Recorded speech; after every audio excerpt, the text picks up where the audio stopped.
আসসালামু আলাইকুম। বাইক সিটির পক্ষ থেকে আমি সিয়াম আহমেদ আপনাদের সবাইকে জানাচ্ছি আবারও একটি নতুন কালেকশনের ভিতরে স্বাগতম। দেখতে পাচ্ছেন অনেকেই কমেন্ট করছিলেন একদম কম বাজেটের ভিতরে ভালো মাইলেজের গাড়ি দেখাতে। দেখতে পাচ্ছেন একদম ফ্রেশ কন্ডিশন, সুপার ফ্রেশ কন্ডিশনের ভিতরে একটি ছোটোখাটোর ভিতরে জেলিং 50 সিসি গাড়ি। দেখছেন ইঞ্জিন কন্ডিশনটি একদমই untouch engine, super fresh new কন্ডিশনের ভিতরে আছে। আমি যে চারিদিক থেকে আপনাদেরকে দেখায়, দেখতে পাচ্ছেন টাঙ্কি সহ আশেপাশে যা আছে সব কিছু একদম নতুন ফ্রেশ কন্ডিশনের ভিতরে আছে।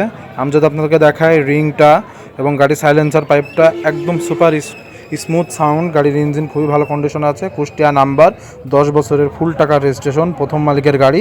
যে কোনো সময় আমরা নাম পরিবর্তন সহ যাবতীয় কার্যক্রমগুলো করে দিয়ে থাকবো ইনশাল্লাহ। দেখতে পাচ্ছেন চতুর্দিক থেকে আপনাদেরকে দেখানোর চেষ্টা করি। যদি গাড়িটি একদমই সুপার ফ্রেশ কন্ডিশনের ভিতরে আছে, খুবই অল্প বাজেট, সীমিত বাজেটের ভিতরে গাড়িটি বিক্রি করা হবে। যারা অল্প বাজেটের ভিতরে ভালো মাইলেজের গাড়ি খুঁজছেন তারা অবশ্যই আমাদের এই গাড়ি দেখতে পারেন। 10 বছরের রেজিস্ট্রেশন সহ এই গাড়ি যারা নিতে চান, দেরি না করে আজই আমাদের স্ক্রিনে দেওয়া নম্বরে যোগাযোগ করুন এবং সেকেন্ড হ্যান্ড বাইকের সকল প্রকার আপডেট ভিডিও পেতে অবশ্যই বাইক সিটির সাথে থাকুন। আসসালামু